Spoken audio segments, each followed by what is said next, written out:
가르쳐 주셨습니다. 그걸 주기도문이라고 그러죠. 주기도문에 보면 우리로 시험에 들지 말게 하옵시며 이런 말이 나오죠. 이 말은 뭐냐면 우리가 살아가면서 물을 막론하고 시험을 안 당하진 않는다는 거예요. 어떤 누구도 시험이 다 오게 되어 있어요. 그러니까 시험이 안 올 수는 없지만 시험이 왔을 때 우리가 빠지지 않게 해달라, 이제 그런 기도를 주님이 가르쳐 주셨습니다.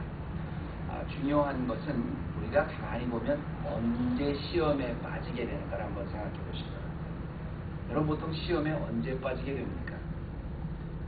우리 하나님께서 우리를 그 사회를 이루고 나가는 그 상대적인 그 존재로 만드셨기 때문에 항상 우리는 혼자 있을 때나 주님과의 관계보다는 언제나 우리가 그 관계 속에서 사람들과에서 관계 속에서 시험을 많이 당해요.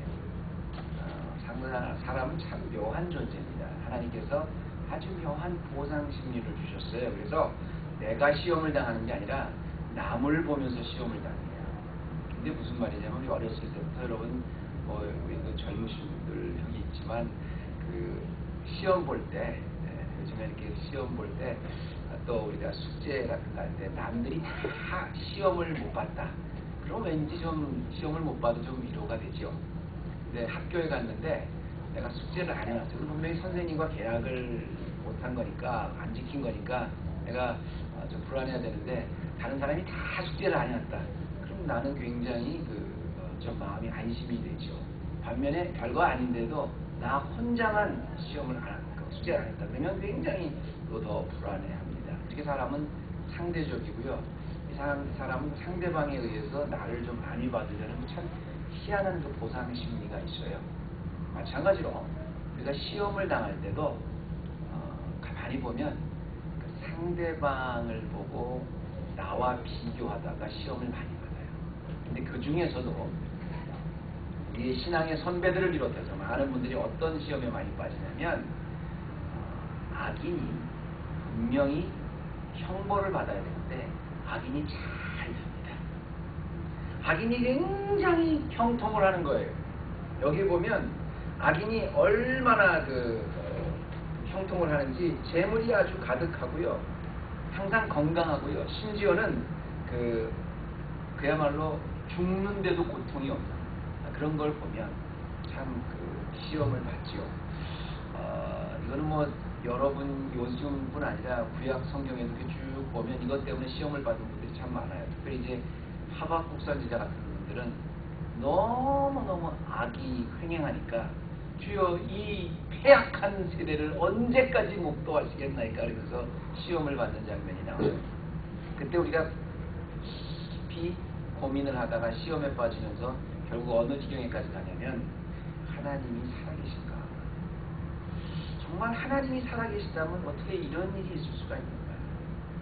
멀쩡한 사람은 고통을 받는데 하나님을 부인하고 하나님을 대적하는 사람은 어떻게 저렇게 잘 나가는가? 형통하는가? 심지어는 여기 표현해 보면 그야말로 죽을 때까지도 고통이 없을 만큼 어떻게 저렇게 잘 나갈 수가 있을까? 이런 시험을 받게 된다는 말입니다. 여러분, 그렇죠? 이건 누구나 다 시험을 받는 말이에요. 그래서 제가 오늘 이 말씀을 이렇게 보면서 여러분과 같이 다 읽진 않았습니다만 이제 1절부터 17절까지만 봐도요, 그 악인들이 당하는 형통이 얼마나 이 사람이 굉장히 괴로워하는 게 쭉 나오는데요. 특히 이제 괴로워하는 사람, 제가 주목하는 게 뭐냐면, 이 시편을 쓴 사람은 아삽입니다. 여기 보면 아삽의 시다 이렇게 나오죠. 아삽은 누구냐면 다윗 시대 때 같이 살았던 사람인데, 한마디로 말하면 하나님의 성전에서 성가를 하는 성가장이에요. 그러니까 그때 당시 아무나 하나님 앞에 예배를 드릴 수 없는데 그 성가 중에서 특별히 뽑혀서 레위인 중에서 성가대가 있는데, 그 성가대, 요즘같이 뭐 그런 성가 사부로 하는 그런 성가대가 아니라 물론 이제 챈트를 했습니다만, 어떤 성가대, 아주 굉장히 영광스러운 영적인 직업에, 거기도 장이에요. 우리 교회 같으면 우리 성도님 같이 음악을 인도하는 그런 장이에요. 그러니까 굉장히 신앙적인 수준이 높으신 분이죠. 그런데 그분도 시험에 빠질 뻔했어요. 왜 빠질 뻔했냐면 너무 악인이 잘 돼. 하나님이 가만히 계신 거예요. 그걸 보고 하나님이 과연 살아계신가? 우리가 같은 그런 고민을 한 겁니다. 중요한 것은 이분이 자기도 거의 미끄러질 뻔하고 그런 하나님의 불공정함에 대해서 불평을 하다가 그래서 거의 실족반하다가 다시 살아났어요. 다시 회복됐어요. 언제? 성소에 들어와서 다시 진리를 깨달았다 그랬어요. 17절에 보면 왜 악인이 형통하는가도 굉장히 고민을 하다가 성소에 들어와서 그게 아니구나를 깨달았다는 겁니다. 저희가 지금 지난주에 이어서 계속해서 탁월한 은혜 시리즈를 계속하고 있어요. 왜 제가 탁월한 은혜라고 이렇게 말을 하냐면 탁월하다는 것은 세상보다 아주 뛰어나고 월등하다는 거잖아요. 세상이 알 수 없는 그런 거가 탁월한 거잖아요.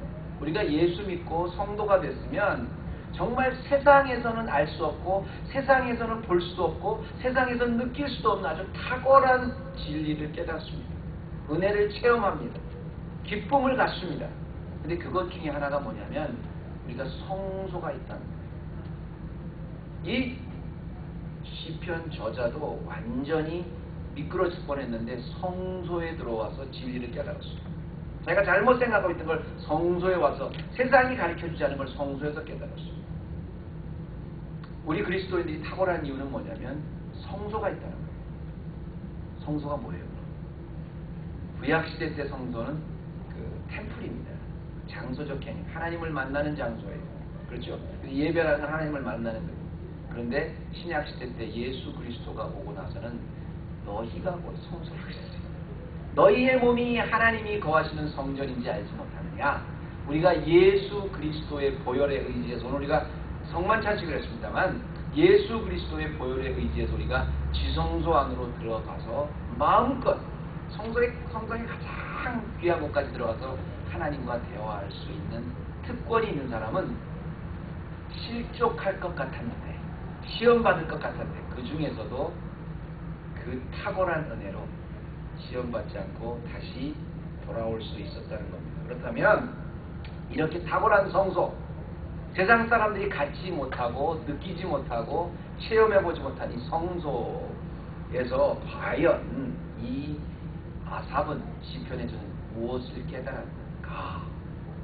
이렇게 보면서요, 몇 가지 살펴보면서 우리가 정말 이 시편의 기자와 같이 시험에 빠질 뻔할 때, 거의 실족할 뻔할 때, 하나님이 살아계시면 어떻게 이런 일이 있을 수 있는가 하고 원망하고 불평하게 될 때, 그때 하나님이 주신 성소로 인하여 세상이 알지 못한 탁월한 진리를 깨닫기 원합니다. 거의 미끄러질 뻔했던 성도가 그럼 무엇을 깨달았을까요? 첫 번째는 악인의 기준을 성소에 들어와서 깨달았습니다. 악인의 기준을 성소에 들어와서 깨달았어요. 이 사람이 이제 2절부터는 쭉 자기가 그동안 시험 받았던 점을 쭉 이렇게 고백하면서요. 원래 2절 전에 뭐라고 말씀을 시작하냐면 하나님이 참으로 이스라엘 중 마음이 정결한 자에게 선을 행하신다. 이걸 하나님께서 알고 있었어요. 하나님은 분명히 마음이 정결한 자, 마음이 깨끗한 자, who are pure in heart, 마음이 아주 정결한 자를 알고 있다. 이 말이 굉장한 말입니다. 그걸 성소에서 깨달았어요. 그런데 그 다음부터 자기가 그런데도 불구하고 거의 실족할 뻔했다가 나중에 17절에 보니까 성소에 들어와서 그들의 결국을 깨달았다. 이렇게 말합니다. 그러면서 21절에 뭐라 그러냐면 그걸 깨닫고 나니까 내 마음이 살라하면 내 심장이 찔렸나이다. 이렇게 이야기를 합니다. 그리고 26절에는 내 육체와 마음은 쇠잔하나 하나님은 내 마음의 반석이요 영원한 분이십니다. 이렇게 얘기를 하는데요. 이 말씀을 제가 조금만 더 쉽게 설명을 하면 하나님이 어떤 분이시냐면 성결한 자를 찾으시는 분이거든요. 이게 성소라는 것이 뭐냐면 하나님과 성결하지 않잖아요. 우리가 그 하나님 앞에 내신 제사를 통해서 동물 제사를 통해서 하나님과 만나서 하나님과 만날 수 있게끔 성결하게 된 자세로 하나님과 교통하는 곳이 성소예요. 하나님은 죄가 없으신 분이기 때문에 우리의 죄를 가지고 하나님 앞에 나올 수가 없습니다. 중요한 사실이에요. 이 시편 기자는 악인이 형통하는 것을 가지고 굉장히 고민을 했는데 사실은 성소에 들어와 보니까 그 악인의 기준이 하나님 앞에서 자신도 악인이라는 걸 깨달았습니다. 여러분 한번 이렇게 생각해 보세요. 지금 우리가 우리 주일날 이렇게 만나서 성도 서로 만나긴 하지만 이 성도님들이 서로 만나지만 일주일에 주일날 나와서 교회에서 만나고 체여 입고 나오시니까 잘 모르지만 실제로 이분이 집에서 뭐 어떤 말을 하시고 어떤 언어를 사용하시고 어떻게 사시고 몇 시에 일어나고 몇 시에 자고 어떻게 살고 뭐 이런 모든 것에 대한 거는 그 집 식구가 아니면 잘 모릅니다. 근데 그 집 식구 우리 겉만 모습만 보고 우리는 이렇다 저렇다 사람 판단해요. 그러나 정말 그 사람은 살아보지 않은 거 잘 몰라요. 그런데 그 집 식구라고 해도요, 정말 같은 방에서 자고 같은 집에서 24시간을 지낸다고 해도요, 정말 24시간 동안 내내 그 사람을 관찰할 수는 없어요. 근데 실제로 그렇게 24시간을 관찰한다고 한번 해보십시다.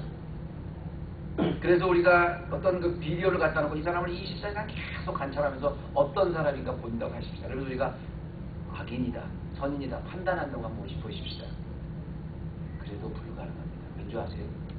그 사람을 24시간 계속 관찰하고 있어도 정말로 그 사람 보여지는 모습 이전에 그 마음에 무엇을 생각하고 있는지는 아무도 모릅니다. 그건 자기 자신밖에 몰라요. 저 사람 왜 저렇게 잘 못났어? 저 사람 왜 저래? 이래 저래 판단할 수 있는 것은 악인이야 선이냐 판단할 수 있는 것은 우리가 그 사람이 나타난 겉모습을 보고 악인이다 선이다를 판단하고 시험도 들읍니다. 그런데 여러분 그 사람의 마음을 보셨어요? 생각을 보셨어요? 내가 하나님 앞에 이런 사람입니다. 남한테 이렇게 보여줍니다. 그런데 정말 그래요. 여러분 생각까지 하나님이 다 보고 계시다고 생각하면 하나님 앞에 어떻게 우리가 악인에 대해서 심판받는다고 막 괴로워해요. 심판하지 않으신다고 그 불공평을 할 수 있어요. 예수님은요, 우리가 간음하지 말라는 말씀을 하시면서 여자를 보고 마음속에 음욕을 품은 사람을 하나님 기준에서는 간음한 자와 똑같이 보신다는 것입니다. 내가 도둑질 안 했다고요? 남의 것을 보고 내가 굉장히 갖고 싶다. 그러면 도둑질한 거랑 똑같은 하나님 기준으로 보신다는 것입니다. 살인하지 않았다고요? 남을 철저하게 미워했다. 이미 난 살인했다 그랬어요. 그런 기준으로 하나님께서 악인과 선인을 판단한다면 여러분 어떻게 하나님 앞에서 저 사람은 악인입니다. 나는 왜 그 벌하지 않으십니까를 자신 있게 말할 수 있겠냐는 말입니다. 우리가 눈앞의 환경을 가지고 불평하는 것은 왜 그래요? 생각을 모르기 때문에 그래요. 그런데 성소에 들어와 보니까 하나님 앞에 서 보니까 내 생각과 마음까지를 다 컨트롤하시고 다 보고 계신 하나님 앞에서 보니까 악인을 보고 내가 시험받을 수가 없다는 것입니다. 이 세상에 이런 종교가 어디 있어요? 세상에 이런 게 어디 있어요? 그런데 우리 예수를 믿는 게 참 세상 사람과 탁월한 이유는 뭐냐면 바로 우리의 심령까지 감찰하시고 심령 안에서 하나님이 어떻게 역사하시는 것까지 다 관장하고 계신 분이 하나님 그 앞에 서볼 수 있는 성소가 있다는 것, 이게 탁월한 거예요. 아서 이 시편 73편의 저자는 그것을 깨달았어요. 두 번째는 이 사람이 성소에 들어와서 깨달은 또 하나의 기준이 있는데요. 성소에 들어와서 자기가 형통하다고 생각했던 악인의 형통 그 기준 자체를 잘못된 걸 깨달았어요. 형통의 기준 자체가 잘못되었구나 그걸 깨달았어요. 자기는 분명히 악인은 분명히 망해야 되는데 악인은 분명히 벌을 받아야 되는데 악인은 분명히 잘못돼야 되는데 왜 하나님이 저렇게 가만 놔두시나? 하나님이 살아계시게 그것 때문에 시험받을 뻔했다 그랬잖아요.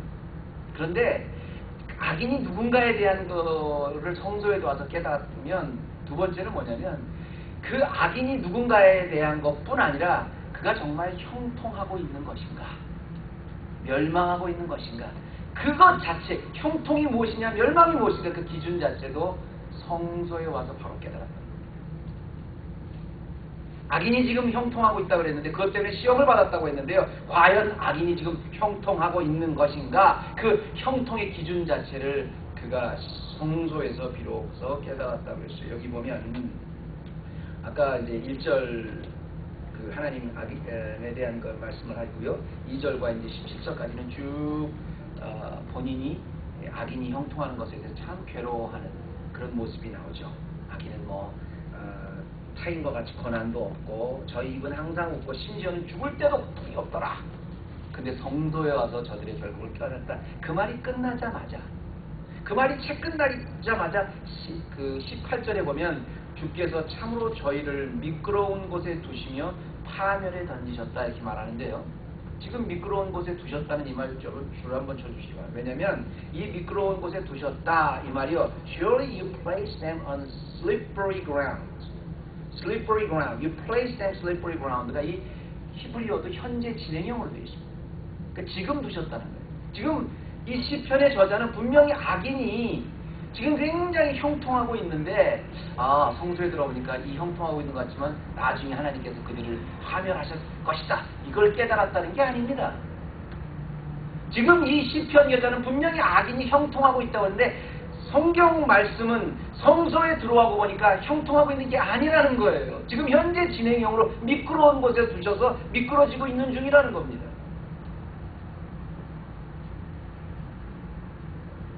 지금은 형통하는 것 같은데 앞으로 망한다는 그런 뜻이 아니라 지금 미끄러운 자리에 두셨다는 거예요. 굉장히 놀라운 말입니다. 그리고 19절에는 뭐라 그러냐면 저희가 어찌 그리 졸지에 황폐되었는가 놀람으로 전멸하였나이다. 이렇게 결론을 내요. 이게 왜 그럴까요, 여러분?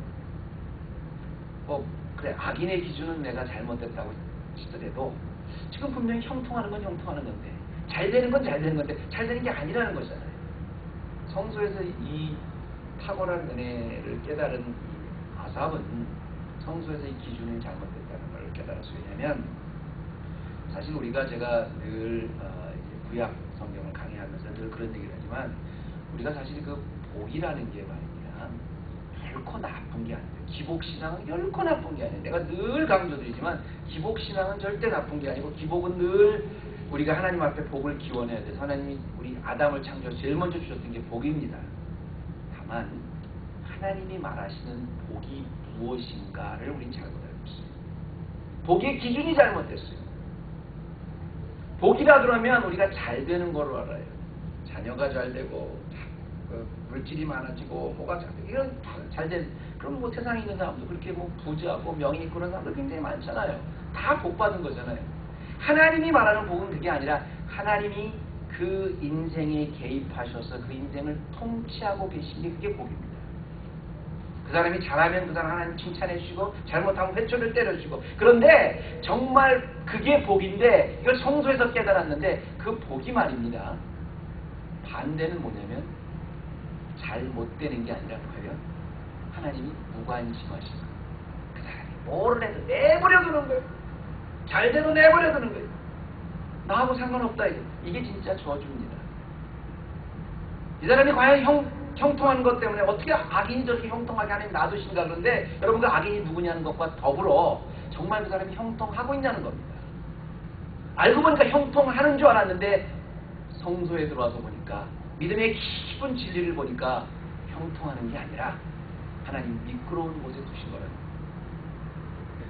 헬기가 그랬어요. 인간에게 가장 중요한 것이 하나님을 대신할 만큼 중요한 것이 돈과 명예와 이제 향락이다 이렇게 얘기되는데요.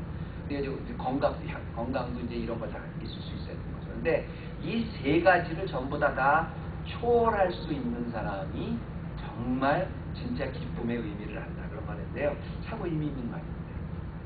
지금 시편 기자가 지금 그 얘기를 하고 있는 거예요. 여러분 한번 생각해 보세요. 지금 이 사람이 하나님을 몰라요. 앞으로의 운명 분명히 어떻게 될지 몰라요. 졸지에 황폐되는 경험 언제 할지 몰라요. 자기가 어느 곳을 가는지 몰라요. 그런데 굉장히 형통해요. 죽는데도 고통이 없어요. 타인과 같은 고난도 없어요. 항상 하는 일마다 잘 돼요. 물질이 항상 풍성해요. 넘쳐요. 풍성해요. 그러면 사실은 그것이 형통이 아니라 지금 미끄러운데 하나님의 관심 밖에 미끄러운데 계속 내려가고 있는 사실이라는 겁니다. 그것은 형통이 아니라 저주지요. 여러분 오늘 우리 시편 73편 기자와 같이 여러분도 혹시 정말로 하나님이 살아계시다면 왜 이렇게 불평 저런 사람들을 그대로 놔두시나 하고 굉장히 시험에 빠지신 적 혹시 없으세요? 시편 기자도 그랬으니까요. 하박국도 그랬으니까요. 구약에 신구약에 많은 사람들이 그런 고민을 했기 때문에 여러분도 그런 고민이 있었을 줄 압니다. 그러나 제가 한 가지 도전 드릴게요. 형통입니까? 뭐가 형통인데요? 우리는 우리의 눈으로 판단을 해요. 이 사람 잘 된다. 이 사람 못 된다. 우리는 판단을 너무 빨리 해요. 우리는 너무 빨리 결정을 해요. 아니요. 그 형통이 아니라 그랬어요. 이걸 이 사람은 성소에 들어와서 깨달았다. 성소에 밖에 있었을 때는 그렇게 자기가 시험에 들었다가 이 하나님의 불공정함, 하나님이 살아계시는 반 이런 일일 수, 이 불공정함을 비로소 성소에 들어와서 깨달았다 그랬어요. 그리고 그 깨달은 바로 그 순간 이 사람은 오늘 우리 제목과 같이 정말 제가 탁월한 은혜를 체험한 사람이 될 겁니다. 한 가지 더 합니다. 이 시편 저자가 74편의 저자가 또 하나 성소에 들어와서 비로소 깨달은 게 있습니다. 뭐겠어요? 세 번째는 성소에 들어와서 자기 자신이 굉장히 형통하고 있는 사람이구나 그걸 깨달았습니다. 악인이 과연 누군가 거기에 대해서 비로소 성소에 들어와서 깨달았어요. 그리고 정말 악인이 그게 형통하고 있는 것인가 그것도 성소에서 비로소 깨달았어요. 근데 마지막으로 더 중요한 것은 자기 자신이 정말로 형통하고 있는 사람이구나 축복받은 사람의 걸 성소에 들어와서 비로소 깨달았어요. 이런 역설적 진리를 세상에 어디서 깨달아요? 그래서 예수 믿는 게 탁월한 은혜라고 제가 시리즈로 여러분에게 말씀하는 겁니다. 악인의 길이 예리한 눈으로 보면 형통이 아니구나 정도가 아니라 내가 굉장히 지금 형통하고 있구나. 그래서 사도 바울이 얘기한 것처럼 항상 기뻐할 수 있고 항상 감사할 수 있고 범사에 감사할 수 있는 것이 내가 형통하는 사람이구나. 그 사실을 깨달았다고 그랬습니다. 이 지금 그 1절은 하나님에 관해서 21절과 하나님이 그 악인의 기준을 할 때 제가 말씀드렸고요. 2절부터 17절까지 쭉 자기가 시험받은 내용을 얘기했는데 17절에 드디어 성소에 들어서 깨달았다 그러면서 맨 마지막에 이분이 결론을 뭐라고 매기냐면 27절에 보면 정말 형통하는 것과 형통하지 않는 것. 내가 악인이 형통한다는데 그 악인이 형통하는 것이 아니라 내가 형통하고 있다는 것을 이렇게 표현합니다. 27절에 보면 대저 주를 멀리하는 자는 망하리니 그랬어요. 주를 멀리하는 자는 망하리니 음녀같이 주를 떠난 자를 주께서 다 멸하셨나이다. 지금 악인에 관한 결국을 이야기하면서 28절에는 이렇게 결론을 내립니다. 하나님께 가까이함이 내게 복이다. 하나님의 가까이함이 내게 복이다. 이게 시편 73편의 결론입니다. 더 재밌는 것은 뭐냐면 내가 지금까지는 악인이 저렇게 형통하고 있는데 그 악인의 기준도 틀렸고 형통하고 있다는 그런 전제도 틀렸어요. 그런데 알고 보니까 내가 굉장히 형통하고 있는데 그 형통하고 있는 내가 왜 형통하냐면 주 하나님께 가까이 하고 있기 때문에 복이라 그랬어요. 그런데 이 말씀을요, 여러분 영어 성경에 보면 더 잘 의미가 되는데, but as for me, it is good to be near God. It is good to be near God. 그러면서 그 다음 저도 좀 줄을 한번 쳐주세요. I have made the sovereign Lord라고 했거든요. 주 여호와라 그랬는데요. 이게 이제 sovereign Lord라고 이제 킹 제임스는 번역을 했습니다만 제가 성경 강의 시간에도 말씀드렸지만 사실 이 히브리 말로 보면 주 여호와가 맞습니다. 그런데 여호와라는 건 그런 건 없고요. 그건 여호와라는 말은 없어요. 원래는 히브리 언어는 야훼입니다. 야훼라고 읽어야 되는데 이스라엘 사람들은 야훼라고 읽지 않아요. 이 야훼라는 말이 나오면 히브리 말로 야훼, 하나님이 주신 말인데 야훼라는 말이 나오면 그냥 아도나이 그냥 이렇게 읽습니다. 아도나이란 주란 소리예요. 왜냐하면 너무 거룩해서 감히 하나님의 이름을 불러보지도 못하고 써보지도 못했어요. 그냥 아도나이 이러면서 지나갔어요. 그런데 여러분 신기한 게 뭐냐면, 그러니까 이 히브리 말로 읽으면 아도나이 아도나이 이러면서 읽어놨어요. 그러니까 어떤 영어 성경에는 이거를 주 여호와를 그냥 로드 이렇게 번역을 했어요. 그럼 맞아요. 그럴 수밖에 없어요. 아도나이가 로드란 소리예요. 그만큼 하나님의 이름은 감히 부를 수 없을 만큼 거룩하신 분이에요. 로드예요. 아도나이예요. Sovereign Lord라고 킹제임스는 번역했습니다만 주 여호와입니다. 그분과 가까이함이 내게 복이었다. 아까 왜 그 저주받은 사람의 그 저주가 뭐라 그랬어요? 하나님이 어떻게든 내버려 두는 사람, 관계 안 하는 사람이 저주라 그랬잖아요.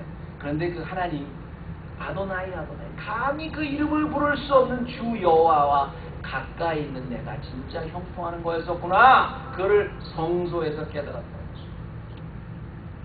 이걸 성소가 아니면 어디서 깨닫겠어요? 주 예수 그리스도로 내가 하나님을 아빠 아버지라고 부르고 하나님과 만나는 장소인 내 자신이 주님의 성소로 만들어진 이 깊은 진리가 있는 우리 기독교가 아니면 어떻게 이 진리를 깨달을 수 있겠습니까? 그래서 우리는 탁월한 은혜를 체험한다고 했어요. 여러분 하나님 앞에 나오는 게 복이다 했는데 여러분 얼마나 그게 큰 복인지 모르죠. 여러분 잘 깨닫지 않으시면 시험도 들고 그러시죠. 제가 예화를 하나 드릴게요. 제가 그 북가주에서 목회할 때 그 북가주 제가 있는 곳에 유명한 아주 유명한 그 관광지입니다만 또 한 가지는 아주 유명한 그 군사 전문기관이 있었어요. 뭐냐면 그 세계 각처의 장교들 아주 엘리트 장교를 훈련시키는 장소가 있었습니다. 근데 그 관광지인데도 불구하고 거기는 전부 다 펜스를 쳐놓고 24시간 경비를 해요. 아무나 못 들어가요. 지나가면서 항상 보기는 하지만 저기 학교다 그러죠. 그냥 학교가 아니에요. 그냥 들어갈 수 있는 그런 학교가 아닙니다. 그런데 졸업식이라든가 무슨 일이 있으면 우리 거기 한국에서 유학을 오신 그 장교분들이 거기 있었기 때문에 제가 또 초청을 해서 많이 들어갔는데요. 그런 날은 항상 그분들이 미리 이제 티켓을 주고 아니면 그 경비실에서 이렇게 미리 나와 준비하고 계세요. 그러다가 내가 보면 자기 차를 이렇게 탁 데리고 다니면서 구경시켜주세요. 기분이 참 좋아요. 참 관광지인데 다들 펜스로 막아놨는데 차로 딱 하면서 경내에서 쫙 붙이고 안에 쫙 들어가면 기분 되게 좋아요. 그 높은 분도 아니라 그냥 거기 그냥 그 장교예요. 그냥 그 학생이에요. 근데 그분 하나 아는 백으로 남들은 다 펜스만 보고 지나가는데 거기 들어가는 거예요.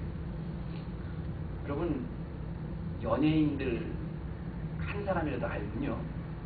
그 연예인들한테 싸움받는 정도가 아니라 방송국에 들어가도 연예인들 다 구경합니다. 우리는 그 정도를 보고 큰 특권이라고 생각해요. 아니요. 그게 특권이에요. 그 정도에 말하는 건 저는 탁월한 은혜라고 말하지 않습니다. 그 연예인 사람 자체를 그 장교를 훈련시키는 학교 자체, 아니 그 도시 자체를 미리 조성하시고 만드시고 모든 사람의 인생의 역사를 다 주관하시는 그 하나님, 감히 내가 그 이름을 부를 수 없어서 아도나이라고만 부를 수밖에 없는, 주라고 부를 수밖에 없는 바로 그 주 여호와 아도나이와 내가 가까이 있다면 이게 진짜 형통입니다. 우리 한국 분들은요, 안타까운 게 뭐냐면, 여러분 주님의 가치가 뭡니까? 그러면 뭐든지 다 주님 것입니다 이렇게 얘기해요. 주님이 나 인생의 전부라고 얘기해요. 그런데 우리가 선택의 문제에서 보면 그 주님의 가치는 굉장히 낮습니다. 한국 기독교가 그 신학의 부재다 뭐다 뭐 이런 얘기해서 기복신앙이다 막 그런 얘기 하지만 저는 사실 이해는 해요. 7, 80년대 워낙 너무 억압받고 오래 살았기 때문에 거기서 그 복음을 받아들이기 쉽지 않았겠죠. 그래서 세상적 기준의 형통이 복의 개념이 된 거에 대해서도 이해는 해요. 우리의 모든 신앙이 그 정도였었어요. 성숙하지 못했으니까. 그런데 여러분 지금 생각하면 우리 한국이요, 지금 이제 세계에서 10대 경제 강국이 됐어요. 옛날같이 그렇게 지질이 못 살 때 그런 한국이 아니에요. 더더구나 미국에 와서 여러분 보세요. 정말 냉장고 문 한번 열어보세요. 냉동기 문 한번 열어보세요. 어느 집을 가도, 어느 가난한 집을 가도 항상 냉동기 문은 꽉 찼어요. 열 때마다 뭐 떨어져서 고기가 떨어져서 막 발등 찍고 막 그러신 분 제가 많이 봤어요. 가난하다는 게 뭔지 아십니까 여러분?